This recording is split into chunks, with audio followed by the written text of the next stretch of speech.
if you're passionate about serving God, you're going to find a vehicle that you can use to serve God. And so part of my purpose and those who surround me and my family is we want to serve God by serving His children, by serving man.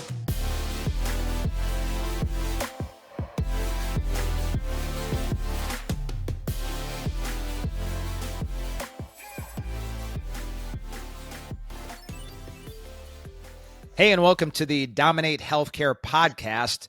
I'm really blessed today. We're very fortunate to have a very distinguished guest, Dr. George Curry, who I'm really looking forward to this, Dr. Curry, because you're from a group of patriarchs in our profession that has had a career and an impact on the profession, on your community, on the globe, on all of chiropractic everywhere, that you don't see a lot of people have that kind of career anymore. Like that seems to have been sort of a thing of the past. Certainly all my mentors were guys that were changing the world and were very centered on let's advance the profession of chiropractic in the process. So big practice, big impact on the world.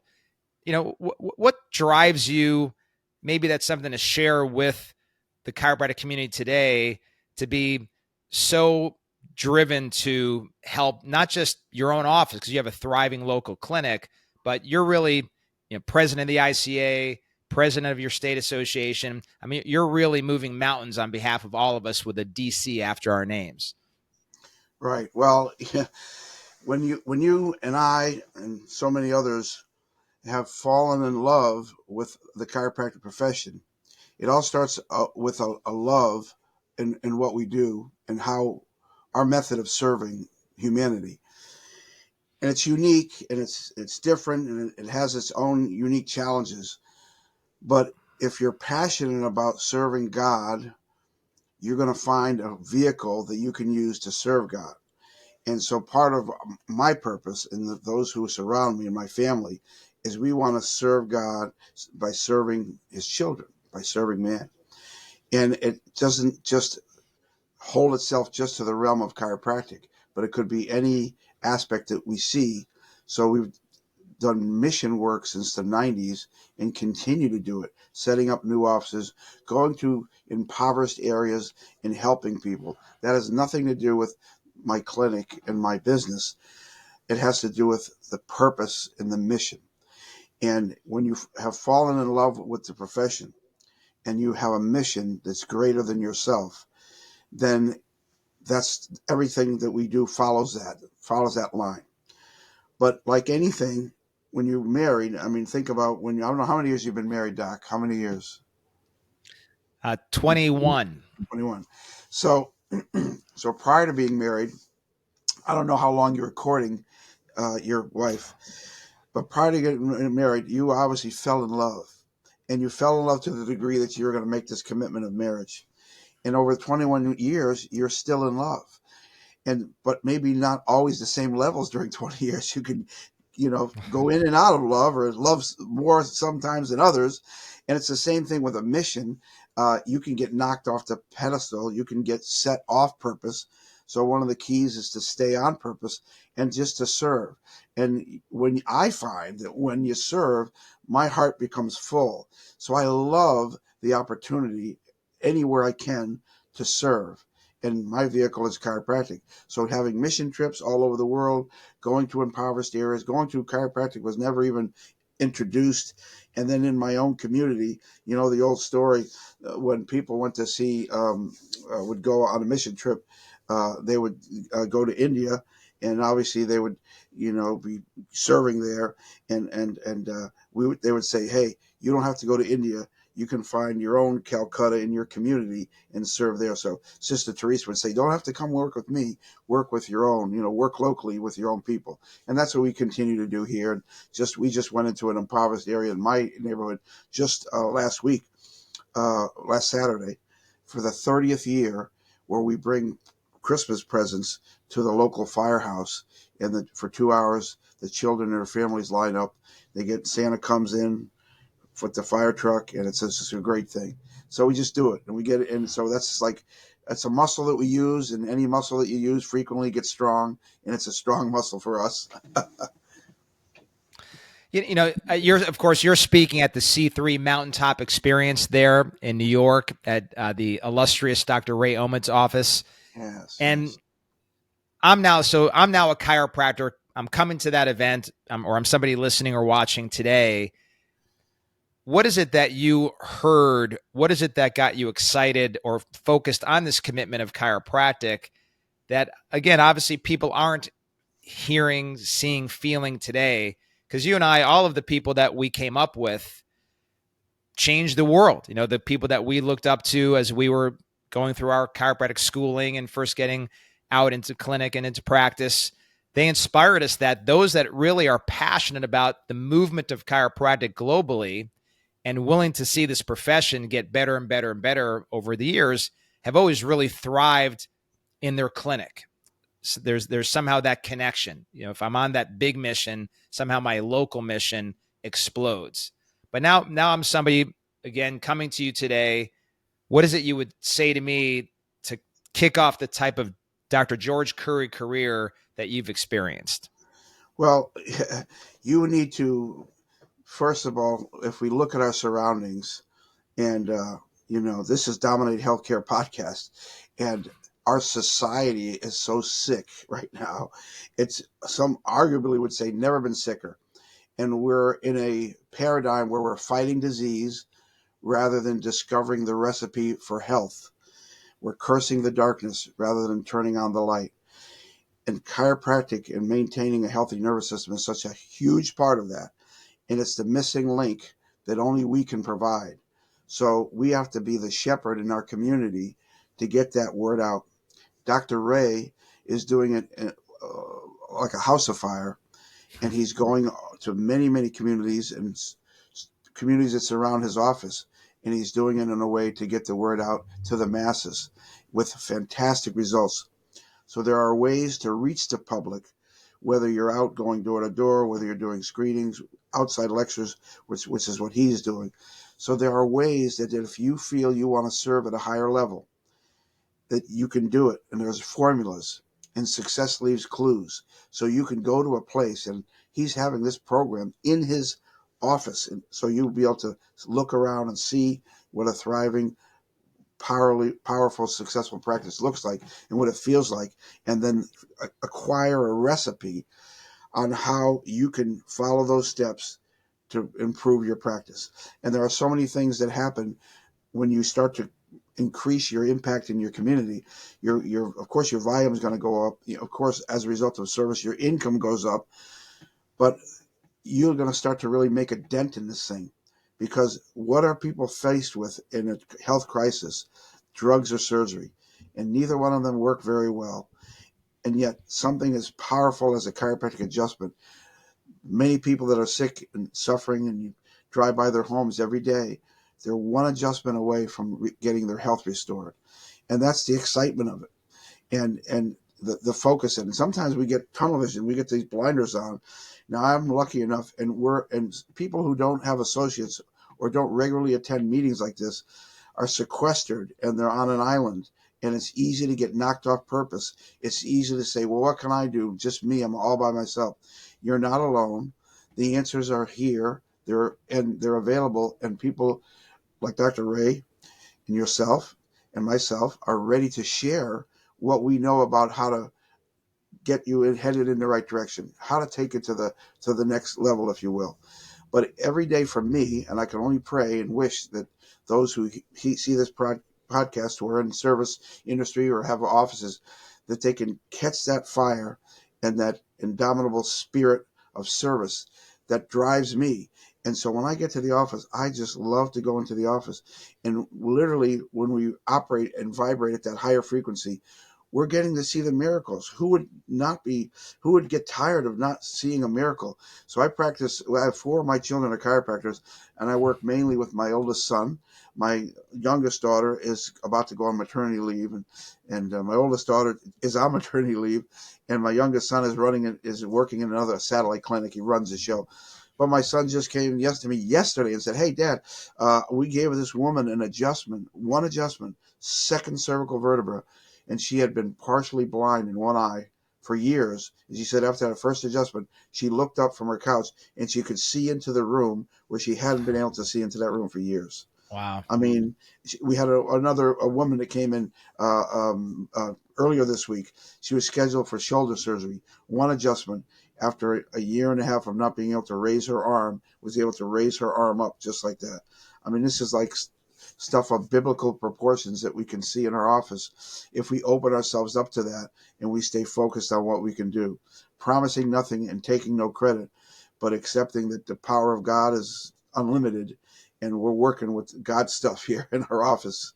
So we're getting a chance to go to Raise is a once in a lifetime opportunity, and I want to share with you many of the people that your mentors or people that you looked up to. I had the same way when I came out of school, and I made a trip across country when I first graduated chiropractic college, and I sought out the offices who were the busiest. I traveled all the way out to San Francisco and saw Lloyd Latch Clinic, and I went to Michigan to see some of the big powerhouses there, and all over the place.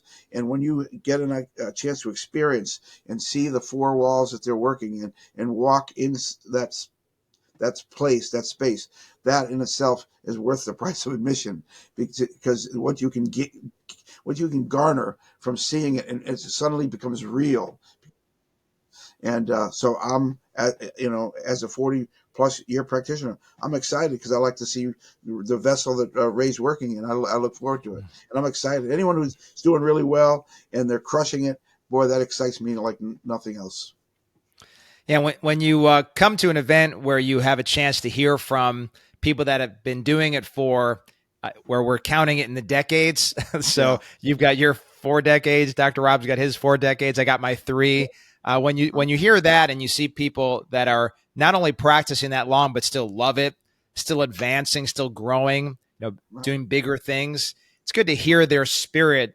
Because if you can get that in your body, if you can get the kind of commitment, I love that you used marriage as an example, because it's a commitment. So yes, it's a mission. Yes, it's based in love and somebody that you fell in love with whenever it is many years ago you got married. It's the commitment that takes you through so that you never back off of caring about excellence in your marriage. And it's the same thing in chiropractic, in that mission that we started because we fell in love with it. We believed in it, but it can be a volatile trip, caring for people, getting through the different hostile times in our economy, dealing with the public and trying to help them understand what chiropractic really is. That's challenging. But if you're committed to saving lives and changing the world, then that outlasts the difficult times.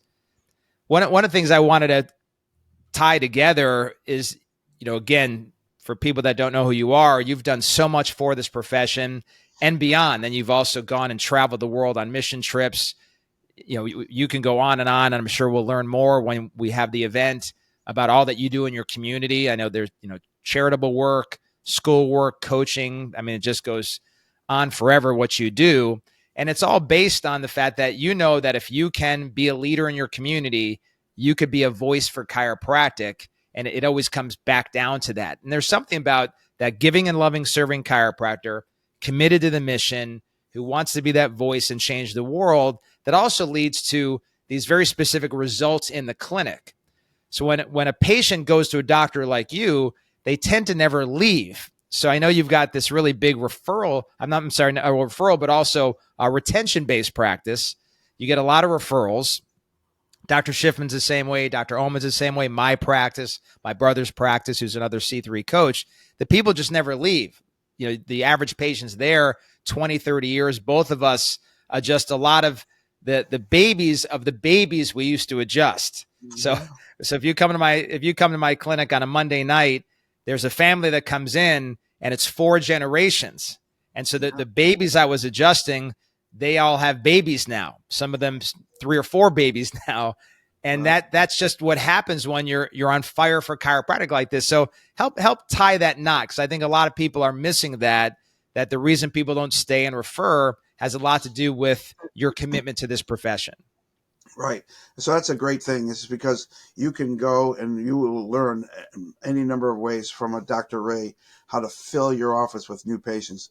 But once they come to your office, it is a retention, keeping them for generational, as a generational thing. It's not an accident. It's by design. So we have a system that we work the system that invites people to stick around. We're educating our patients that chiropractic is part of a healthy lifestyle. And that all starts with living the sermon.